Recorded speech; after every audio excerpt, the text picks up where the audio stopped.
Hey, everyone! In this video, we're testing two different voices for the narration. Stories 1 and 2 are narrated by one voice, and stories 3 and 4 by another. Your opinion is super important, so you'll decide which one becomes the new voice. Let us know in the comments which one you prefer by typing voice 1 for the first or voice 2 for the second. Once we reach 100 comments, the most voted voice will become the official voice of the channel. Thanks for being a part of this. I've been working as a secretary at a high school for almost 5 years, and while I've dealt with some tough situations, I never imagined anything as terrifying as this could happen. It all started with an unusual phone call. It was early afternoon, and most of the students were in class. The phone rang, and on the other end was a muffled, distorted male voice that said only, "Today, the school will pay." The cold, calculated tone froze me in place. I tried asking who it was or what they meant, but the call ended abruptly. My heart was racing. This wasn't just a prank, and something about the way he said it sent chills down my spine. I immediately followed protocol and informed the principal. Within minutes, a lockdown was initiated. All students and staff were instructed to lock themselves in their rooms, and the police were called. The school, which always felt so safe and welcoming, suddenly felt suffocating, like a trap. I was in the reception office, alone, clutching the phone and trying not to panic while waiting for further instructions. Deep down, I couldn't shake the feeling that this was more than just an empty threat. The sense that someone was watching, that the phone call was just the beginning, made my fear grow by the second. As we waited for the police, a teacher burst into the office, trembling, holding a piece of paper in his hand. It was a note found in one of the classrooms, scrawled with threatening letters. "I'm inside. There's no use running." The panic was immediate. That confirmed that the person behind the threat wasn't outside the school. They were already in. The teacher was pale, and I could barely think straight. I quickly notified the principal and the authorities about the note, and they reinforced the lockdown. Everyone was instructed to stay away from windows and doors. Every second felt like an eternity, and the silence in the hallways only made it worse. Then came the noises. The sound echoed through the halls like muffled explosions, one after another. It wasn't loud enough to cause major damage, but it was clear this wasn't a joke. Teachers started sending frantic messages in the school's internal group chat, reporting noises from different parts of the building. My heart was pounding, and every sound felt closer. I wanted to run, to get out, but I couldn't leave my position.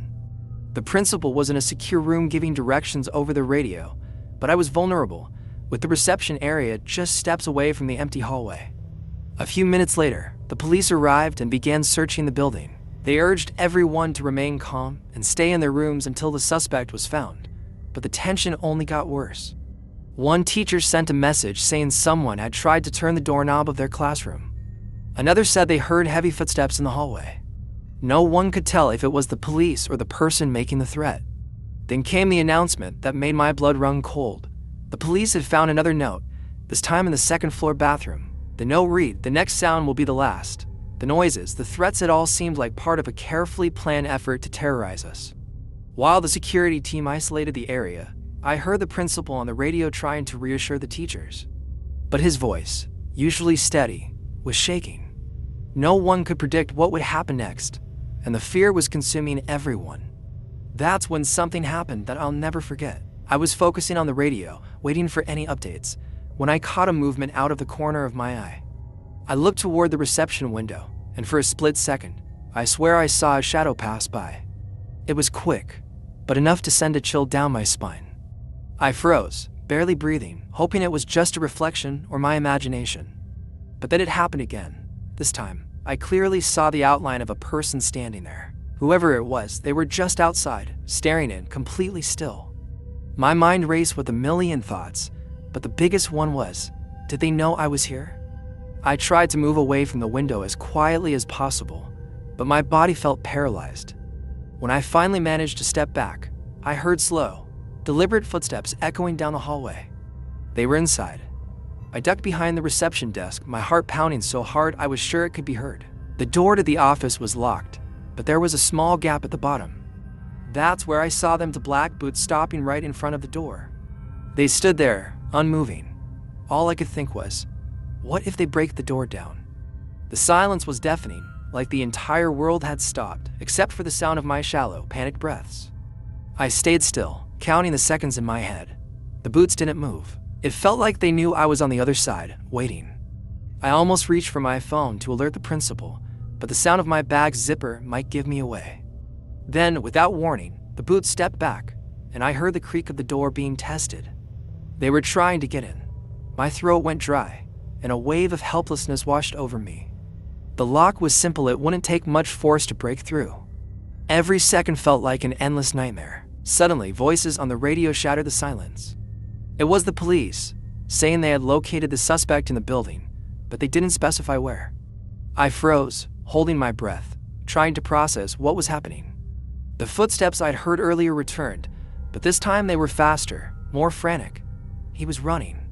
And then came the scariest sound of all, a muffled explosion, so close that the floor shook beneath me. For a moment, I thought it was the end. The smell of smoke began to seep into the room, and all I could think was how much worse this could get. As the explosion subsided, smoke started to fill the reception area. My eyes were stinging, and I could barely breathe. I knew I had to get out, but fear kept me frozen in place. The footsteps I'd heard running earlier seemed to fade into the distance, and a part of me wanted to believe he was fleeing. But the silence that followed felt so heavy, it was suffocating. The only thing keeping me from completely breaking down was knowing the police were already in the building. But they hadn't reached me yet, and every passing second felt like an eternity. Finally, I heard voices echoing down the hallway. It was the police. They were getting closer, but they were still yelling for teachers and students to remain in lockdown. When they reached the reception area, I realized how badly my hands were shaking as I fumbled to unlock the door. The officers told me the suspect had been found in the second-floor bathroom, hiding in one of the stalls. He had been carrying makeshift explosives and a fake weapon, thankfully never getting the chance to use them. Relief washed over me, but it wasn't complete. As the police escorted him out of the building, all I could think about was how much worse things could have ended. In the days that followed, the school remained closed for investigation. I found out the suspect was a former student who had been expelled and was harboring a lot of anger. This entire plan had been his twisted way of seeking revenge.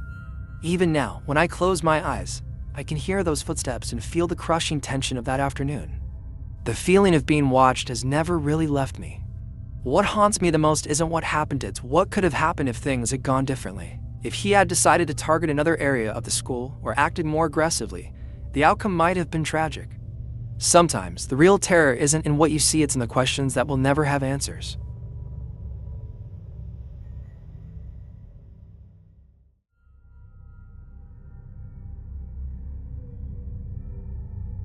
I'll never forget that day, and honestly, I don't even know how I managed to go back to school after everything that happened. My name's Lucas, I'm 16, and up until a few weeks ago, life was pretty normal. It was the usual: school, gaming with friends, and trying to get through high school without standing out too much. That's when I met Daniel, the new kid in town. He was super quiet, the kind of guy who barely spoke and avoided eye contact. We became friends because I helped him out on his first day, showing him where the classrooms were and stuff. He seemed nice, just really reserved, but it didn't take long for me to realize the kids at school weren't going to make things easy for him. Daniel became a target in his first week. The same 3 guys, every day, wouldn't leave him alone. It was nonstop shoving him in the halls, making fun of him, tossing his backpack in the trash, calling him horrible names. I tried to help whenever I could, but honestly, I was scared of getting dragged into it and becoming their next victim. I thought maybe they'd get bored and move on, or that Daniel would find a way to blend in. But things only got worse. Each day, they pushed him further. Until that one day, the day everything changed. That morning seemed normal at first, but I remember noticing something different about Daniel. He was quieter than usual, like his mind was somewhere else. I tried talking to him, but he just gave short answers and didn't seem to be paying attention. During lunch, I saw the same 3 guys messing with him in the courtyard again. They were laughing and yelling, like always, but this time something was off. Daniel didn't react the way he usually did. He didn't look down or try to walk away. He just stood there staring at them, and it gave me this weird, uneasy feeling, like something bad was about to happen. A little while later, I saw him heading to the bathroom with the 3 of them following close behind like predators stalk and prey. Something told me I needed to go after them. When I walked in, it was already too late. Daniel had his backpack open, and that's when I saw the gun. My heart started racing, and for a second, I couldn't move. He was holding it, pointing it at them. The three of them started laughing, like they thought it was some kind of joke. But the look on Daniel's face made the laughter stop instantly. Before I could say or do anything, he pulled the trigger. The sound was deafening, echoing off the walls. One of them dropped to the floor, screaming, while another got hit in the arm. The third guy managed to run out, but the scene was already burned into my mind forever. I didn't know what to do. My mind was spinning, but my body just froze. "Daniel, stop." I yelled, my voice shaking so much it barely came out. He turned to look at me for a second, and I swear, I saw tears in his eyes. "They deserved it," he said, his voice low, almost like he was talking to himself, trying to justify what he had done. I tried to step closer, but he raised the gun toward me, and I froze again. "Get out of here, Lucas. This has nothing to do with you." I wanted to say more, to stop him somehow, but that's when the lockdown alarm went off. The whole school went into panic mode. You could hear doors slamming shut, people running, and that voice over the intercom telling everyone to stay in their classrooms. Daniel lowered the gun for a moment and sighed, like the weight of everything was finally hitting him. He dropped his backpack on the floor and just walked out of the bathroom, leaving me standing there completely stunned. I thought about following him, but fear kept me rooted to the spot. The police arrived quickly, and within minutes, I heard officers shouting commands for everyone to stay down. Through the small crack of the bathroom door, I saw them surrounding Daniel in the hallway. He didn't resist. He just handed over the gun and knelt down, like he had been expecting this all along. When things finally settled down, they gathered all the students in the gym. Everyone was in shock. Some were crying, others were just sitting there in total silence. I couldn't stop replaying the sound of the gunshots, the screams, and the look on Daniel's face. He looked so distant, like he wasn't even in the same world as the rest of us anymore. The paramedics came and took the two injured guys, and luckily, neither of them were in critical condition. But it didn't make what happened any less horrifying. Looking around at everyone's faces, it was clear nothing would ever be the same again. Then came the questions. Teachers, police officers, everyone wanted to know what I had seen. But what could I say? That I knew Daniel was reaching his breaking point, that I should have done more to stop it before it got to this. It's hard to explain, but a part of me couldn't fully blame him. What he did was wrong, but he was also a victim. Everyone saw what he went through, and no one did anything. Not even me. That's the part that haunts me the most. Could I have stopped it? Could I have changed what happened? Those questions still keep me up at night, and I don't think they'll ever go away. The days after that were a blur. The school shut down for a week, and when it reopened, everything felt different. The hallways were quieter, conversations were shorter, and even the teachers seemed to walk on eggshells. Meetings about bullying and mental health started right away, like they thought a few assemblies could fix years of ignoring the problem. I couldn't stop thinking about Daniel. He was in custody now, and I couldn't help but wonder how he was handling it. Was he sorry? Or did he think he had finally stood up for himself, even in such an extreme way? I thought about visiting him, but I just couldn't bring myself to do it. The three guys who were involved disappeared for a while too. One of them, the one who got shot in the arm, came back after a few weeks. He seemed different, quieter, more reserved, but it was hard to feel sorry for him. Everyone knew how much he had contributed to what happened. The truth is, no one walked away from that day unscathed. Even those of us who weren't directly involved were affected in some way. The sense of safety we all took for granted was gone, replaced by this constant tension, like everyone was waiting for something else to go wrong. Even now, I still think about how things spiraled so far out of control. Daniel was always a quiet, peaceful guy, but they pushed him so hard that he finally snapped. Sometimes I wonder what would have happened if someone had stepped in earlier. If the school had taken the bullying seriously, if teachers had noticed the shoves and insults in the hallways, would it have changed anything? I know I'm not blameless either. I saw what was happening and didn't do enough. That's something I'll carry with me for the rest of my life. Some things from that day will never leave my mind. The sound of the gunshots, the emptiness in Daniel's eyes, and how everything ended so quickly but left such a permanent mark. I don't know where Daniel is now. I heard he was transferred to a juvenile detention center, but I've never tried to contact him. What happened that day changed everything, not just for him, but for all of us.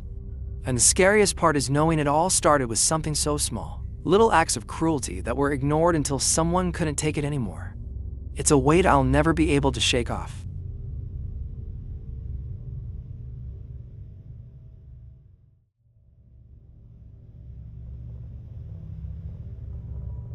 My name's Julia. I'm 17, and like most people, I absolutely hate public speaking. That afternoon, though, I had no choice. The school auditorium was packed. Students, teachers, parents, everyone gathered for the annual project presentations.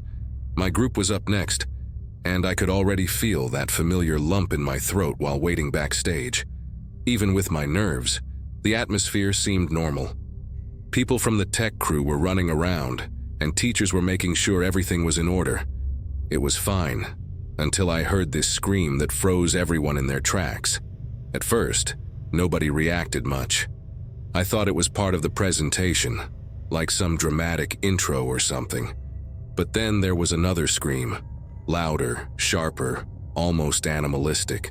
That's when one of the event staff burst out from backstage, covered in blood, stumbling and screaming for help. Her clothes were soaked in red, and it was such a bizarre, out-of-place sight that it took a few seconds for my brain to process it. Before I could fully grasp what was happening, the auditorium lights went out, and a panicked voice over the intercom announced we were in lockdown. That's when chaos erupted. Parents and students started screaming and rushing toward the exits, only to find out the doors were locked. I was still backstage, frozen, watching the rest of my group freak out as much as I was. A teacher appeared out of nowhere and whispered that we had to lock ourselves in one of the side rooms near the stage. My body was on autopilot as we sprinted to the room. All I could think was, this can't actually be happening. As we made it into the room, I heard this loud crash coming from the stage, followed by the sound of something heavy hitting the floor. Then, silence. The kind of silence that's more unsettling than any noise. We locked the door and switched off the lights, pressing ourselves against the farthest wall. There were 7 of us, huddled together, barely breathing. My heart was pounding so hard it felt like it would give us away. Then, footsteps. Slow, deliberate ones, and they stopped right outside our door. Someone was trying the doorknob. Holding my breath felt impossible. The doorknob kept rattling, like whoever was outside was testing every single door. One of the students started quietly sobbing, and a girl next to him wrapped her arms around him, trying to muffle the sound. The silence outside was only broken by those slow, deliberate footsteps. We couldn't tell exactly where the person was, which somehow made it worse. I closed my eyes and started praying, something I don't even usually do, just begging for this to be over. After what felt like forever, though it was probably only a few minutes, we heard loud voices echoing down the hallway. It was the police. One of them was shouting for everyone to stay where they were. That tension in the room didn't disappear right away, but hearing them was like a lifeline. We stayed frozen in place until someone knocked on the door, identifying themselves as an officer. When we finally unlocked it, we saw armed police filling the hallway. They guided us out, telling us to stay calm, but no one could relax. When we got out, the auditorium was a disaster. Chairs were knocked over, backpacks were abandoned everywhere, and there were streaks of blood on the stage. Paramedics were treating the staff member who'd run out earlier, and a few students who'd been injured in the panic. They led us to the gym, where they were gathering everyone who'd made it out. Even in that big, open space and surrounded by other people, I couldn't shake the feeling that something was still off, like the nightmare wasn't over yet. I tried asking one of the teachers what had happened, but he just shook his head, looking just as scared as we were. It wasn't until we overheard the police talking that things started to make sense. They mentioned a man they'd arrested backstage, a former school employee. Apparently, he'd been fired recently and had come back to settle some scores. Hearing that sent a chill down my spine. This wasn't some random attack. He'd planned it and chose the event because he knew the auditorium would be packed, even though they caught him before he could hurt anyone else. The damage he'd already done was more than enough to haunt everyone who was there.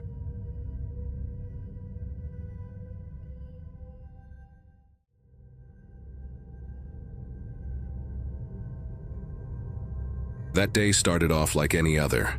It was a regular Tuesday afternoon, and we had just settled into our biology class. My name's Jake, I'm 15, and honestly, biology isn't really my thing. Our teacher was going on about genetics or something, and I was half listening, doodling in my notebook to pass the time. The lab was buzzing with quiet chatter. Most of us were more focused on the soccer game after school than the lesson in front of us. Out of nowhere, the PA system crackled on. The principal's voice came through, sharp and serious. "Attention! The school is now in lockdown. Please remain in your classrooms. Lock the doors and stay silent. This is not a drill." The entire room froze. Our teacher immediately ran to lock the door and shut off the lights, motioning for us to huddle in the corner. Nobody knew what was going on, but you could feel the tension in the air. Some kids whispered it might just be a mistake, but others looked genuinely scared. The room was so quiet you could hear a pin drop. I swear I could hear my own heartbeat pounding in my ears. A couple of kids pulled out their phones to check what was happening, but the teacher quickly told us to turn them off. He looked just as freaked out as the rest of us, which wasn't exactly comforting. That's when we heard it, the sound of footsteps echoing down the hallway. They didn't sound normal, though. It was more like someone shuffling around aimlessly. Then came the sound of door handles rattling. Whoever was out there was trying to open every single door. We couldn't see much through the frosted glass window on our door, but you could feel them getting closer. And then came the yelling. A woman's voice, shouting, "Open up! I know you're in there." But her tone was strange, desperate and unhinged, like she was in a completely different reality. My hands were sweating, and I was frozen in place, thinking, what the hell is going on? The next few moments were pure panic. We heard her come to our door, and the banging started. It wasn't gentle knocking, it was hard, loud, and frantic. Everyone huddled even closer, trying to stay out of sight. Our teacher was crouched by the door, his face pale as he held his finger to his lips, silently begging us to stay quiet. The banging kept going, and then she started yelling again. "You can't keep her from me, I know she's in there." Her voice cracked like she was on the edge of completely losing it, and then we heard it, the unmistakable sound of a zipper. My stomach dropped. It was followed by the metallic clinking of something being pulled out of a bag. A few seconds later, she was shouting again, but this time it was more aggressive, like a demand. "Open this door now, or I'll make you open it." That's when someone next to me whispered, "She's got a knife." I don't know if they actually saw it or just assumed, but the idea was enough to make my whole body go cold. I didn't move. I didn't breathe. I was terrified she'd figure out how to get in. The hallway felt like it had turned into a nightmare. We couldn't see her, but we could hear everything she was doing. Her shuffling footsteps moved down the corridor, and she started trying more doors. The sound of handles rattling and her muffled yelling echoed back to us. Every few minutes, she'd stop and start saying things we couldn't quite make out. It was like she was having a conversation with someone who wasn't there. One of the kids near me was quietly crying, and I could feel my heart racing, like it might just explode from fear. Then, in the middle of all this chaos, we heard something different, a loud crash. It sounded like a trash can or a chair being thrown over. Her voice grew louder, angrier, and more frantic. At the same time, the faint sound of sirens reached us from outside. It was hard to tell how far away they were, but just knowing help was coming gave me a tiny bit of hope. Even so, I couldn't shake the thought, what if they don't get here in time? The sirens got louder, but the tension in the room didn't let up. We heard heavier footsteps in the hallway, more than one person. It was the police. They were calling out to the woman, trying to calm her down. "Ma'am, put down the knife. Let's talk." Their voices were calm but firm. For a second, I thought it might be over, but she just kept yelling. Her words didn't make sense, but her tone was pure chaos. It was like she couldn't even hear them. Then came the sound of a struggle, shouting, heavy thuds, and something metal hitting the floor. We all froze, holding our breath as the commotion seemed to stop as quickly as it started. There was a long stretch of silence before we heard a knock on our door. "Police, you're safe now," a voice said. Nobody moved at first, as if we weren't sure it was real. Finally, our teacher went to unlock the door, and when it opened, relief flooded the room like a wave. Stepping out into the hallway was surreal. The woman was being led away in handcuffs, her head down, still muttering to herself. Her bag was on the floor, and next to it, I saw a large kitchen knife and some other stuff I couldn't make out. The sight of that knife sent a shiver down my spine. I don't think anyone said a word as we walked past. It was like we were all too shaken to process what we'd just been through. That day, the school sent everyone home early. My mom picked me up, and I tried to explain what happened, but the words felt stuck in my throat. The police later said the woman had a psychotic episode and was carrying dangerous items in her bag. Even knowing that, the memory of her voice and the sound of her banging on the door still haunts me. I'll never forget that day, and I hope to never experience anything like it again.